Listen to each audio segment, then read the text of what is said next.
Hello students, welcome back to Apex Institute of Commerce. I am Meena. आज मैं आपको banking का सेकंड पार्ट कराने जा रही हूँ। प्रीवियस लेक्चर में हमने money creation bye commercial bank सीखा था।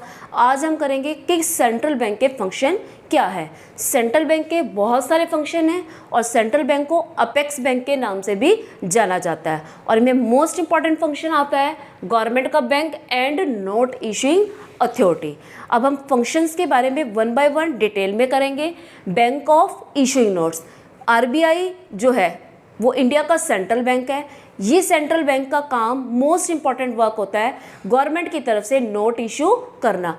मोनोपोली मिली हुई है आरबीआई को नोट को इशू करने की, इसके अलावा कोई और अथॉरिटी जो है किसी को नहीं मिली है, इसलिए इसको बोलते हैं मोनोपोली।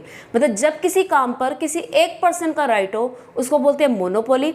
मोनोपोली होने के कारण ही इस फंक्शन को बोलते हैं currency authority function of central bank. Second आता है banker to the government. Banker to the government means government के बैंक के रूप में भी काम करता है सेंट्रल बैंक। और as a banker central bank जो है गवर्नमेंट के अकाउंट्स को मैनेज करता है कि कितने फंड्स हैं और कितने नहीं हैं, मीन्स कितनी पेमेंट्स हुई हैं। सेकंड, गवर्नमेंट का जो फंक्शन आता है, मतलब गवर्नमेंट की ओर से जो सेंट्रल बैंक फंक्शन करता है वो है एजेंट का।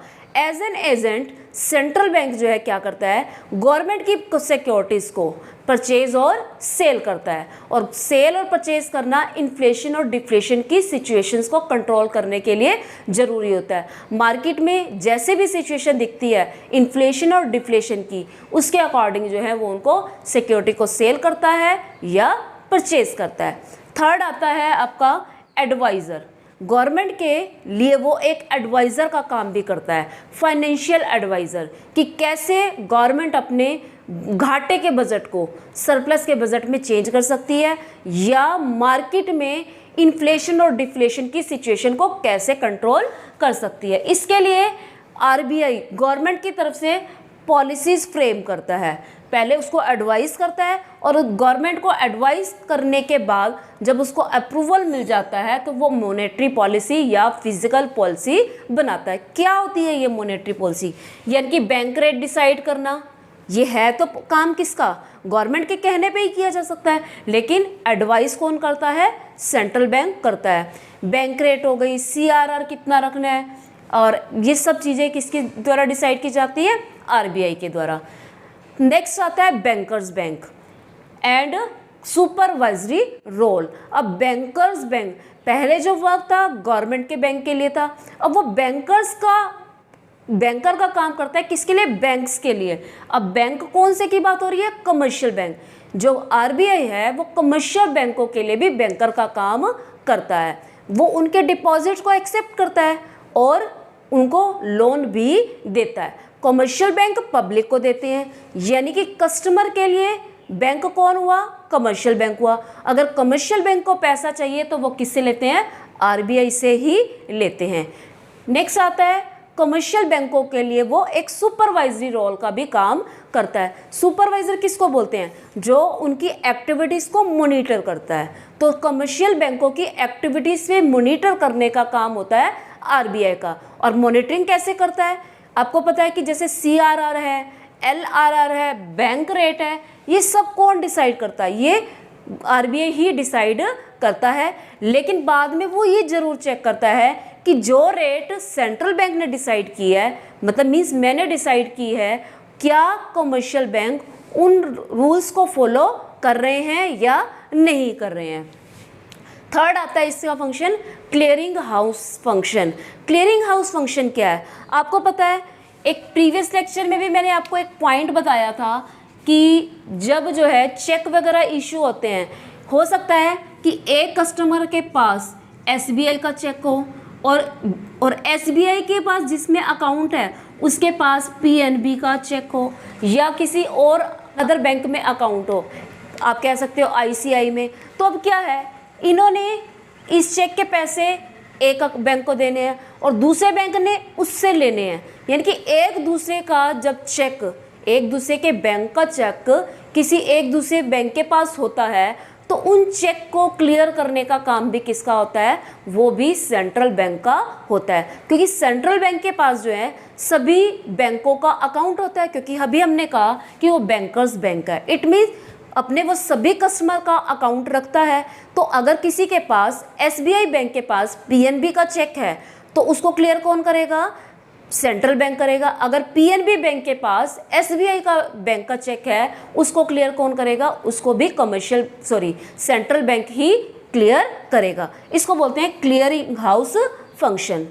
नेक्स्ट आता है point, lender of last resort. Most important point, previous topic में हमने मनी क्रिएशन का टॉपिक पढ़ा था, उसमें हमने बैंकों के पास कैश रिजर्व कितने थे, 10,000 थे, लेकिन उन्होंने 10,000 के बजाय कितने का, 90,000 का लोन दिया था।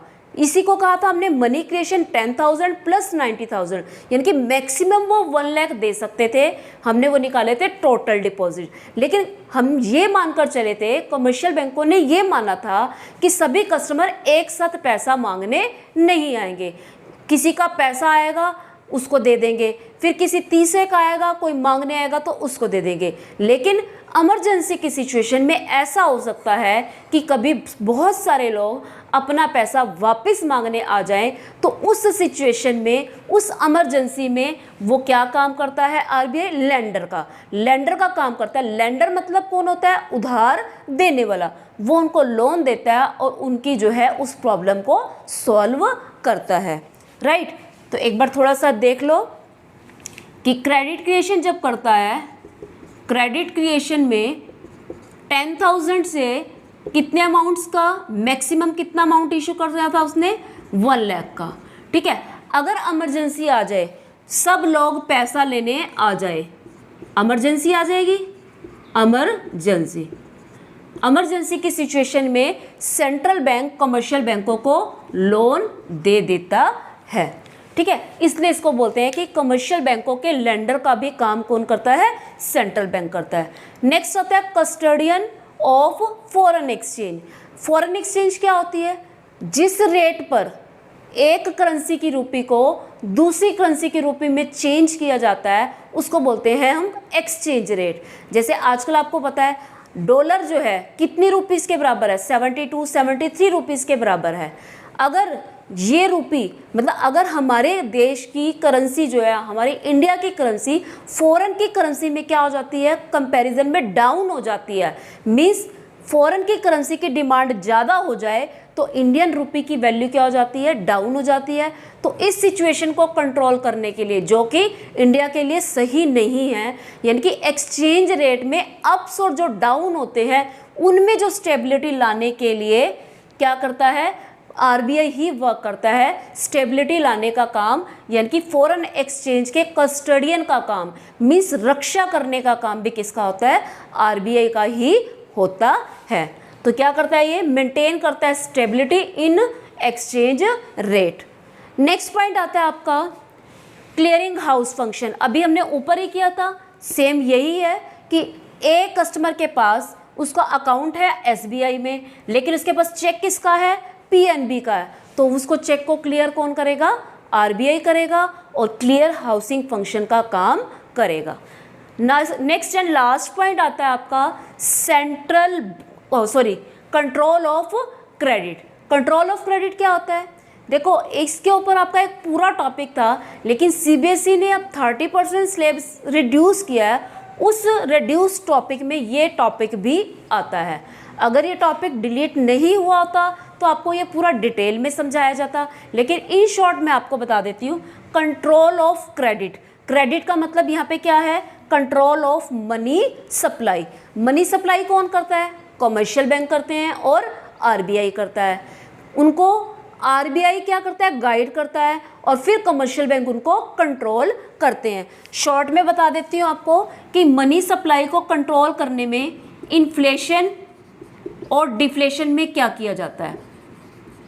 देखो इन्फ्लेशन में क्या होता है, लोगों के हाथ में पैसा बहुत ज़्यादा होता है, तो हम गवर्नमेंट ये चाहती है कि लोगों के हाथ में जो पैसा ज़्यादा है उसको कंट्रोल किया जाए। तो इन्फ्लेशन में क्या कर दिया जाता है, बैंक रेट्स को हाई कर दिया जाता है, बैंक रेट इंक्रीज कर देते हैं या फिर CRR को भी क्या कर देते हैं, इंक्रीज कर देते हैं। क्योंकि अगर रिजर्व्स जो हैं कमर्शियल बैंकों को अपने पास ज़्यादा रखने होंगे तो वो मनी उधार कम देंगे। ठीक इसी तरह से डिफ्लेशन की सिचुएशन में क्या होता है, लोगों के हाथ में पैसे कम होते हैं, मंदी होती है तो रेट वगैरह क्या कर दी जाती है, डाउन कर दी जाती है, ताकि लोग क्या खरीदें, लोन वगैरह लें और ज़्यादा चीज़ों को खरीदें और डिफ्लेशन जो है रिकवर होकर ऊपर पहुंच जाए, यानी कि प्राइसेस जो है नॉर्मल हो जाएं। तो कंट्रोल ऑफ मनी सप्लाई ये किसके द्वारा की जाती है, ये भी सेंट्रल बैंक के द्वारा की जाता है। ये थे आपके most important functions of central bank. एक छोटा सा टॉपिक हो रहा है क्रेडिट मल्टीप्लायर का और difference between central bank and commercial bank. ये दोनों टॉपिक एक बार और करेंगे और बाकी फिर नेक्स्ट चैप्टर स्टार्ट करेंगे नेक्स्ट लेक्चर में। नेक्स्ट टॉपिक है आपका difference between central bank and commercial bank. First point आता है आपका apex bank. Central bank apex bank है, सभी बैंकों का हेड है, उनको कंट्रोल करता है, मॉनिटर करता है, bank of all commercial bank and finance. और कमर्शियल बैंक क्या है, सिर्फ एक फाइनेंशियल इंस्टीट्यूशन है, वो लोगों के फंड्स एक्सेप्ट करता है और उनको आगे लोन देता है। सेकेंड फंक्शन आता है, मतलब सेकेंड डिफरेंस आता है note issuing authority. Central bank note issuing authority है लेकिन commercial bank note issuing authority नहीं है। थर्ड आता है रेगुलेट्स मनी सप्लाई। जब मार्केट के अंदर, इकोनॉमी के अंदर मनी सप्लाई को कंट्रोल करना होता है, रेगुलेट करना होता है, वो काम होता है RBI का। लेकिन जो कमर्शियल बैंक है सिर्फ उसको कंट्रीब्यूट करते हैं, हेल्प करते हैं, लेकिन मेन वर्क किसका रहता है, सेंट्रल बैंक का रहता है। और उनमें से कंट्रीब्यूशन कौन कर रहा होता है, कमर्शियल बैंक करता है। ये सिर्फ कंट्रीब्यूशन करता है, रेगुलेट एक्चुअल में RBI करता है। फोर्थ आता है कस्टोडियन ऑफ फॉरेन एक्सचेंज। ये शॉर्ट फॉर्म होती है फॉरेन एक्सचेंज की। तो फॉरेन एक्सचेंज को भी कौन हेल्प करता है, मीन्स कौन कंट्रोल करता है, वो भी कौन करता है, RBI ही करता है। लेकिन ये फॉरेन एक्सचेंज का कस्टोडियन नहीं है। नेक्स्ट आता है fifth and most important point, अगर इकोनॉमी के अंदर GDP इंक्रीज करना हो, यानी कि डेवलपमेंट करनी हो, उसमें भी रोल किसका होता है, सेंट्रल बैंक का होता है। मीन्स सेंट्रल बैंक फोकस करता है ग्रोथ एंड स्टेबिलिटी के ऊपर कि प्राइजेस जो है ज़्यादा ऊपर ना जाएं या ज़्यादा डाउन ना जाएं। लेकिन कमर्शियल बैंक को इस चीज़ से कुछ लेना देना नहीं होता। कमर्शियल बैंक का मेन पर्पस होता है प्रॉफिट मैक्सिमाइजेशन, कि ज़्यादा से ज़्यादा प्रॉफिट कैसे अर्न किया जाए।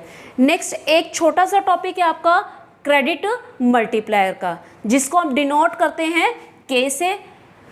कल हमने प्रीवियस जो टॉपिक था मनी क्रिएशन का, उसमें हमने निकाले थे total deposits, right. Total deposits के लिए फॉर्मूला क्या लगाया था हमने, टोटल डिपॉजिट्स, जिसको आप बोलते थे डिमांड डिपॉजिट्स। निकाला था आपने 1/CRR इंटू कैश रिजर्व्स, जिसको हम बोलते थे प्राइमरी डिपॉजिट।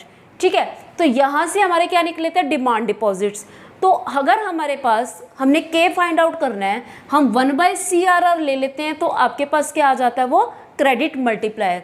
ये क्या हेल्प करता है हमारी, इस क्रेडिट मल्टीप्लायर की हेल्प से ही हम ये फाइंड आउट कर सकते हैं कि commercial bank, means commercial bank ये पता कर सकते हैं कि वो मैक्सिमम कितना अमाउंट मनी सप्लाई कर सकते हैं। तो credit multiplier indicates maximum amount of money, उस मनी के बारे में बताते हैं that commercial bank create with given cash reserve, जो वो क्रिएट कर सकते हैं कैश रिजर्व की हेल्प से। अब देखो हमने ये फॉर्मूला लगाया था, अगर हमारे पास K गिवन है क्वेश्चन में, क्वेश्चन पेपर में ऐसा होगा आपके पास K गिवन होगा और आपको ये निकालना होगा कि डिमांड डिपॉजिट्स फाइंड आउट करें, तो कैसे निकालोगे। अब 1/10% अगर हमारी CRR है, CRR फिक्स कौन करता है, गवर्नमेंट करती है, मीन्स RBI करता है। तो 1/10%, तो ये क्या आ जाएगा, 10 टाइम्स आ गया। तो आप कह सकते हो demand deposit is equal to क्या आ जाएगा आपका, आपके प्राइमरी डिपॉजिट्स कितने थे, मीन्स कैश रिजर्व कितने थे, 10,000 इंटू K, यानी कि जो हमारे प्राइमरी डिपॉजिट से मल्टीप्लाई K कर देते हैं, तो आपके पास क्या आ जाता है, वो अमाउंट आ जाता है जितनी मनी कमर्शियल बैंक क्रिएट कर सकती है। सपोज करो यही रेट हमने 5% भी ली थी कि 5% हो तो ये कितने लोन दे सकती है, मैक्सिमम कितना अमाउंट जो है लोन दे सकती है, तो ये कितना आ जाएगा 20 टाइम्स। तो हमारा वो कितने आ जाएंगे, demand deposit is equal to 10,000 into 20 times, तो ये आपका आ जाएगा 2 लाख, राइट। तो आपका इस तरह से आपके क्या हो जाएंगे, मीन्स अगर आपके पास क्रेडिट मल्टीप्लायर गिवन है, commercial bank easily find out कर सकते हैं how much money they can create, यानी कि how much money they can supply. तो ये आपका आज टॉपिक कंप्लीट हो गया है, ये यूनिट कंप्लीट हो चुकी है। मनी एंड बैंकिंग की मोस्ट इंपॉर्टेंट यूनिट है, इसको आप थोड़ा सा ध्यान से करें, नोट्स ज़रूर बनाएं। और अगर आप लोगों को नोट्स बनाने हैं, कुछ हेल्प की ज़रूरत है, आप यहाँ से स्क्रीनशॉट ले सकते हैं या व्हाट्सअप मैसेज करके या कमेंट बॉक्स में आप अपना कमेंट राइट करके अपने डाउट्स ले सकते हैं। Thanks and have a nice day. फिर मिलते हैं न्यू वीडियो के साथ। वीडियो को लाइक करें और शेयर भी करें।